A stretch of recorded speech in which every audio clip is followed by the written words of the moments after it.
राहुरीमध्ये महाविकास आघाडीचे घटक असलेल्या शरद पवार गटाचे गोविंद मोकाटे हे निवडणूक लढवित आहेत आणि त्यांना महाविकास आघाडीमध्येच समाविष्ट असलेले काँग्रेसचे बाळासाहेब थोरात आणि शरद पवार गटाचे निलेश लंके खासदार हे मोठ्या हिरिरीने निवडणूक लढवित आहेत. कारण हे दोघांचाही यामध्ये फार मोठा सहभाग आहे आणि यामधून कोणत्याही प्रकारे या गोविंद मोकाटे यांना निवडून आणण्याचा हा जो भाग आहे ह्या दोघांनी आपल्या मनावर घेतलेला आहे. विशेषतः बाळासाहेब थोरात यांचं जे काँग्रेसचं जे काम आहे ते अतिशय मोठ्या प्रमाणातलं आहे. त्यांनी अनेक वेळा संपूर्ण म्हणजे जिल्ह्याचं पालकमंत्रीपद तर केलेलंच आहे, परंतु काँग्रेसचे अध्यक्ष म्हणूनही फार काम केलेलं आहे आणि त्यामुळं मतदारसंघातील गावोगावी त्यांचे चाहते आहेत आणि त्यांना मानणारा फार मोठा शेतकरी वर्ग या राहुरी विधानसभा मतदारसंघात म्हणजे राहुरी नगर आणि एक पाथर्डी या तालुक्यामध्ये आहे. आता यामध्ये वस्तुस्थिती जर बघितली तर दुसरं दक्षिण नगरचे आमदार खासदार हे निलेश लंके यांचा तर गावोगावी खूप मोठा संबंध आहे आणि निवडणुकीची म्हणजे एकंदरीत पार्टी करू शकण्याचं कसं त्यांच्याकडे आहे. कारण ते अतिशय स्वच्छ व स्पष्ट वक्ते आहे आणि कशाचाही म्हणजे डाग वगैरे त्यांच्याकडे नाही, ईडी लागलेली नाही त्यांना किंवा त्यांनी कुठं जमीनही खरेदी केलेली नाही. त्यामुळं आडगुळं मडगुळं मग या पक्षातून जाऊ का त्या पक्षात जाऊ अशा पद्धतीचं कार्यकर्त्यांना विचारून सांगतो. अशा पद्धतीचं विधान ते कधी जन्मातही करणार नाहीत हा एक महत्त्वाचा मुद्दा. आणि ठाम राहणारे जे आपले बाळासाहेब थोरात आहेत यांनी या गोविंद मोकाटे यांच्या पाठीशी दिप्पाडपणे उभं राहण्याचं ठरवलेलं आहे आणि या बाळासाहेब थोरातांचं एक नाही म्हटलं तरी खूप मोठं मतदान या तीनही तालुक्यामध्ये बाळासाहेब थोरातांचं आहेच आता.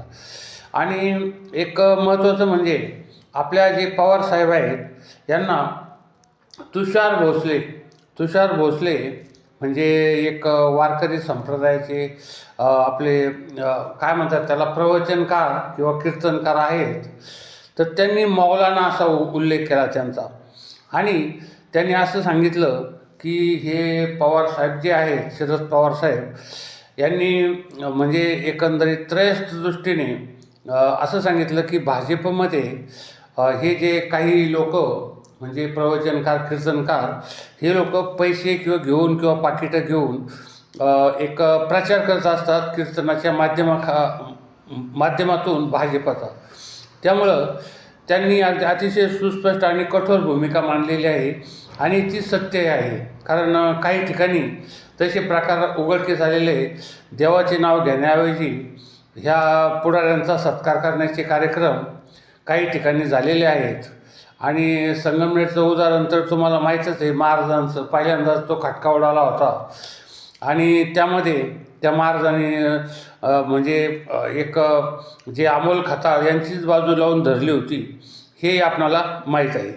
तर आता हे जे शरद पवार आहेत हे थोडेसे एक उच्च विचारसरणीचे आणि त्यांना अतिशय अनुभव आहे, सर्वांपेक्षा जास्त आहे. त्यामुळं त्यांनी असं विधान करण्याचं धाडस केलं आहे. बाकी इतर कुणालाही तसं धाडस करण्याचं शक्य होईल असं वाटत नाही. त्यानंतर दुसरा महत्त्वाचा मुद्दा एक भाजप परत आता त्यांनी मध्यंतरी हे डिलिमिटेशनचं जे विधेयक आणलं की लोकसभेच्या जागा वाढवण्यासाठी विधानसभेच्या जागा वाढवण्यासाठी किंवा महिला आरक्षण देण्यासाठी म्हणजे प्रत्यक्षात काय देत नाहीत ते, पण ते लोकसभेमध्ये नामंजूर झाल्यामुळं काँग्रेस किंवा इंडिया आघाडी राहुल गांधी वगैरे यांची जी आहे काँग्रेस किंवा इतर आपले शरद पवार गट किंवा ठाकरे गट यांचं फार मोठ्या प्रमाणामध्ये मनोबल वाढलेलं आहे. आणि हे मनोबल वाढल्यामुळं अगदी खेड्यापाड्यात देखील भाजपच्या विरोधामध्ये काही लोकांच्या तक्रारी निर्माण झालेल्या आहेत किंवा भाजप हा केवळ आपला काय म्हणतात मतलबीच पक्ष आहे असं काही लोकांचं म्हणणं झालेलं आहे.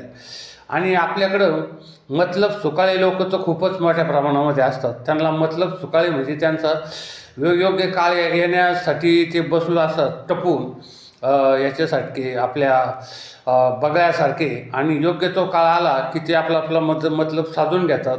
मग त्यांना उत्तर पश्चिम दक्षिण किंवा एक पूर्व अशा कुठल्याही दिशा जरी असल्या तर त्यांना ते चौकडं वळू शकतात. म्हणजे ते एकाच ठिकाणी स्थिर राहत नाही. उलट हे बाळासाहेब थोरात यांनी अद्यापपर्यंत काही झालं, त्यांना अनेक आश्वासनं आली तरी त्यांनी काही पक्ष सोडलेला नाही.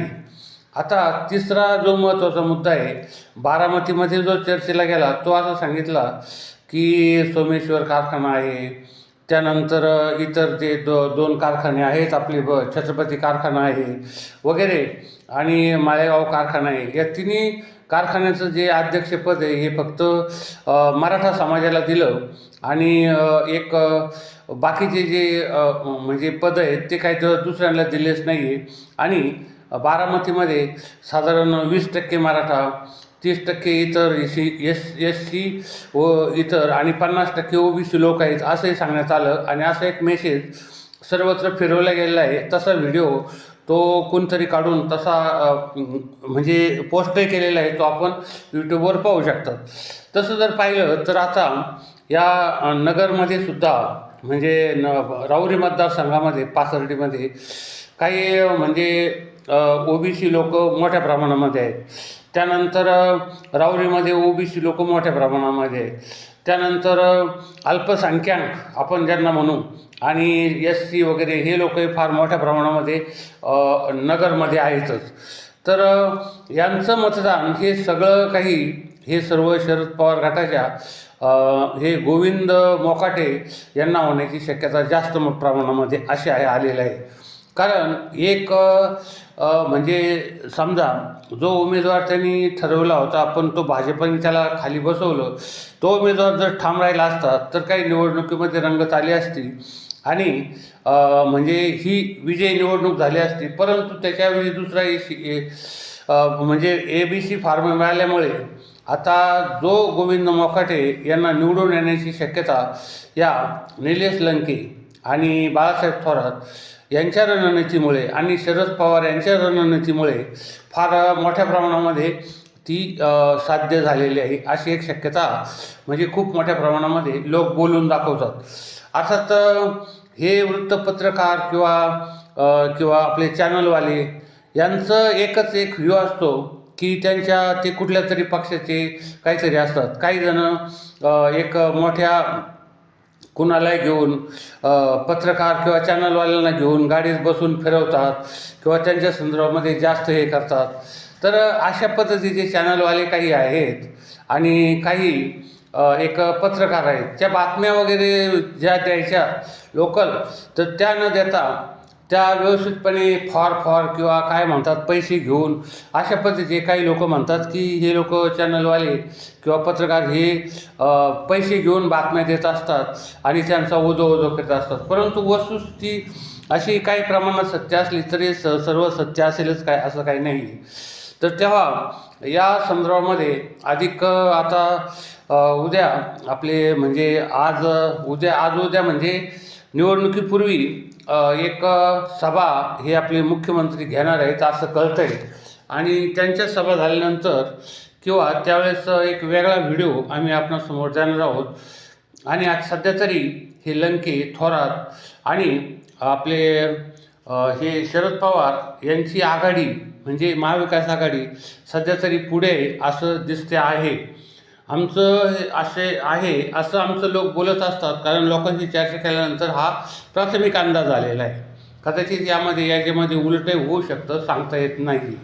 तर आमचा हा ATM न्यू वर्ल्ड चॅनल संपूर्ण महाराष्ट्रात लाखोच्या संख्येने लोक बघत असतात. आपण या चॅनलला जास्त शेअर लाईक सबस्क्राईब करा आणि सबस्क्राईब करून कॉमेंटही करा आणि घंटीचं बटन दाबून सबस्क्राईब करा. धन्यवाद.